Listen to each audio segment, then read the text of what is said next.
Selamat berjumpa kembali dalam layanan audio Sahabat Perjalanan. Hari ini adalah hari Selasa 12 Agustus 2025. Tema renungan saat teduh kita dengan judul Dipilih Sebelum Terlahir. Firman Tuhan dalam Efesus 1 ayat 4 sampai dengan kelima. Sebab di dalam Dia Allah telah memilih kita sebelum dunia dijadikan, supaya kita kudus dan tak bercacat di hadapannya. Dalam kasih, Ia telah menentukan kita dari semula oleh Yesus Kristus untuk menjadi anak-anaknya sesuai dengan kerelaan kehendaknya. Mari kita berdoa. Bapa yang di dalam surga, terima kasih kami adalah pribadi-pribadi yang Tuhan istimewakan. Dan biarlah kami hidup pun secara istimewa di hadapan Tuhan.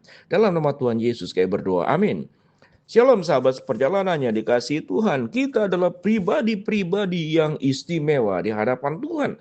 Mengapa demikian? Karena kalau kita membaca dalam Efesus 1 ayat keempat sampai kelima, maka kesimpulan dari kedua ayat ini, kita sudah dipilih sebelum terlahir. Kita sudah direncanakan sebelum terlahir. Kita sudah dibentuk di dalam karya dan rencananya Allah sebelum terlahir. Betapa istimewanya setiap kita masing-masing. Sekalipun secara istimewa kita bukan karena kelebihan kita, tapi Tuhan mengistimewakan kita.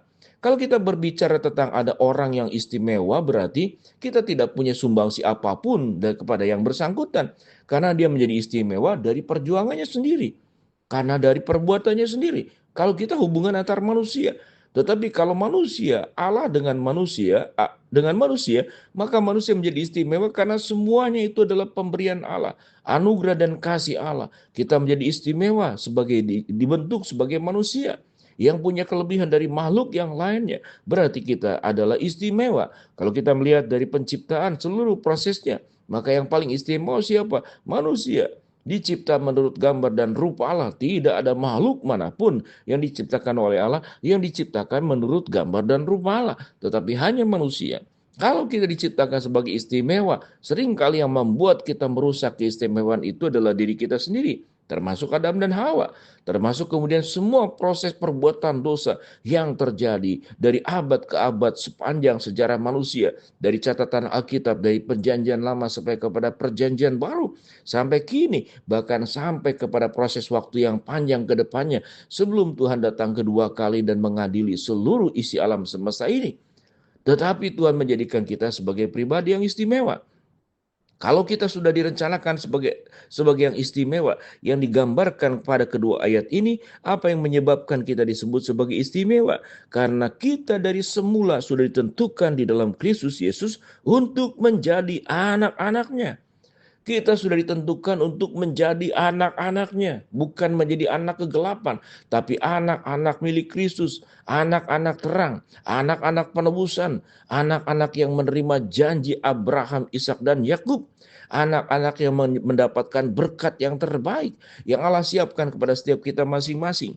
Sehingga sikap pertama yang perlu kita tunjukkan sewaktu Tuhan sudah menjadikan kita dipilih sebelum terlahir, diistimewakan, maka biarlah kita menjadi pribadi-pribadi di dalam hidup pun adalah hidup secara istimewa. Bagaimana secara istimewa? Yang pertama, arti istimewa, kalau dengar dari kaitan yang saya jelaskan, adalah hidup dalam kebenaran, tidak di dalam dosa, tidak di dalam keburukan, tidak di dalam kecacatan, tapi kita menjadi orang yang cemerlang di hadapan Allah, menjadi orang yang bersinar, menjadi terang, menjadi garam. Sewaktu kita sudah mendapatkan semua yang terbaik, yang teristimewa dari Allah yang maha luar biasa, maka hidup kita, tatkala hidup kita kemudian semaunya, hidup kita di dalam dosa, hidup kita tidak menjunjung akan status yang sudah dipilih oleh Allah sebagai anak-anak Dia, anak-anak terang, anak-anak Kristus, tapi kita hidup kemudian melakukan perbuatan dosa, melakukan kehidupan yang menyimpang, kehidupan yang melanggar kebenaran firman Allah, maka kita sudah merusak keistimewaan yang sudah Tuhan berikan kepada setiap kita masing-masing. Sahabat seperjalanan, kita itu istimewa. Oleh sebab itu, karena kita sudah dipilih sebelum terlahir, sudah direncanakan sewaktu terlahir kita menjadi anak-anak Allah. Selain hanya sebagai status sebagai anak Allah, Allah sudah melengkapi kita dengan berbagai macam hal yang indah. Setiap kita masing-masing diberikan karunia, setiap kita masing-masing mendapatkan anugerah yang secara umum semua kita dapat, sinar matahari, nafas, tubuh yang ada pada diri kita. Tapi Tuhan juga memberikan keistimewaan dengan berkat-berkat rohani di aspek-aspek yang lain, yang setiap orang tentu ada berkat yang spesifik dari Allah, yang satu dengan yang lain ada yang sama, namun juga ada yang berbeda. Ada orang yang dianugerahi kekayaan, tapi ada orang yang dianugerahi kecerdasan, ada orang yang dianugerahi oleh karakter, ada orang yang dianugerahi oleh hati yang murah hati. Mungkin hidupnya tidak kaya, tapi dia murah hati. Setiap kita berarti apa? Istimewa, punya kelebihan keunikan. Dan itu digambarkan di dalam 1 Korintus pasal 12. Kristus adalah kepala dan kita adalah anggota-anggotanya. Setiap kita istimewa. Dengan demikian sahabat seperjalanan, kalau Tuhan sudah mengistimewakan kita, Tuhan sudah memilih kita sebelum terlahir, baiklah kita menghargai seluruh kehidupan ini. Dengan cara yang pertama, jangan hidup di dalam dosa. Yang kedua, hiduplah di dalam kebenaran.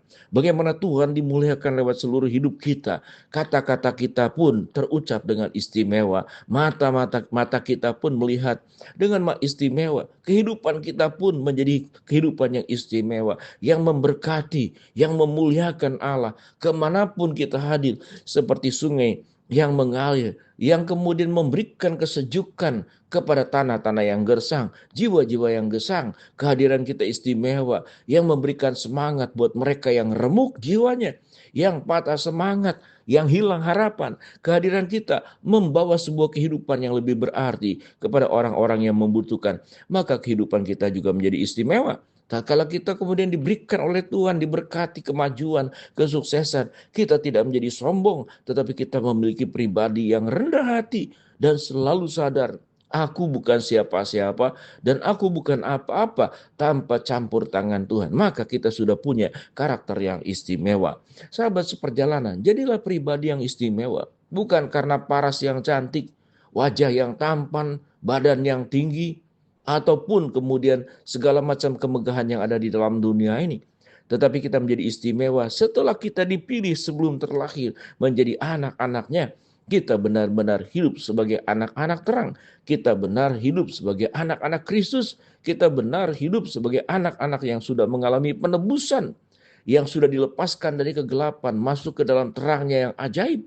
Dan kita menjadi imamat yang rajani, bangsa yang kudus, umat kepunyaan Allah. Kalau Tuhan adalah Tuhan yang istimewa, mencintai kita secara istimewa, menjaga, melindungi, memberkati kita secara istimewa. Kalau kemudian kita hidup dengan secara sembarangan dan serampangan, maka kita tidak menghargai seluruh kebaikan Allah yang sudah nyatakan kepada kita. Mari sahabat seperjalanan, berjuanglah menjadi pribadi-pribadi istimewa di hadapan Allah.